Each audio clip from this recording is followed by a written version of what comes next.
മലയാളത്തിൽ മീനാക്ഷി എന്ന് പറയും. മീനിനെ പോലെ കണ്ണുള്ളവർ. തമിഴിൽ കയൽവിഴി. അറബിക്കിൽ സെലീന എന്ന് പറയും. സെലീന. ഞാൻ 4ാം ക്ലാസ്സിൽ പഠിക്കുമ്പോൾ ഇവൾ 3ാം ക്ലാസ്സിലായിരുന്നു. അന്നൊന്നും ഞാൻ അവളെ ശ്രദ്ധിച്ചിട്ടേ ഇല്ല. ഒരു ദിവസം നമ്മുടെ ക്ലാസ് ടീച്ചർ ഒന്ന് പറഞ്ഞ് 3ാം ക്ലാസ്സിലെ പിള്ളേരെ പാട്ട് പഠിപ്പിക്കാനായിട്ട് പോകണമെന്ന് പറഞ്ഞു. ഞാനന്ന് ഈ സിനിമ പാട്ട് ബുക്കൊക്കെ സ്കൂളിൽ കൊണ്ടുവരുവേ. അങ്ങനെ ഞാനും എൻ്റെ ബെസ്റ്റ് ഫ്രണ്ട് ജുനൈദും കൂടെ പാട്ട് പഠിപ്പിക്കാനായിട്ട് 3ാം ക്ലാസ്സിലോട്ട് പോയി. അന്നാണ് അവളെ ഞാൻ ആദ്യമായിട്ട് കാണുന്നത്. പൂച്ച കണ്ണാട്ടോ, സുന്ദരിയാണ്. അങ്ങനെ ഞാനും ജുനൈദും കൂടെ വാടോ ഇവളെയും കുറച്ച് ഫ്രണ്ട്സിനെയൊക്കെ പാട്ടൊക്കെ പഠിപ്പിച്ചു.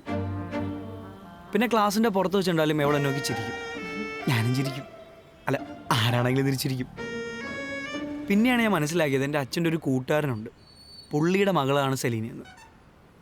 അങ്ങനെ സ്കൂളിലെ പുറത്ത് വെച്ച് നമ്മൾ കാണാൻ തുടങ്ങി. അവളെ ബാപ്പയ്ക്ക് ഒരു കടയൊക്കെ ഉണ്ട്, നമ്മളെ ഈ പണ്ടത്തെ 10 പൈസയുടെ കാറ്റുകൂട്ടൊക്കെ ഇല്ലേ, അതൊക്കെ അവിടെ കിട്ടും. നമ്മളതൊക്കെ വാങ്ങിക്കുമായിരുന്നു.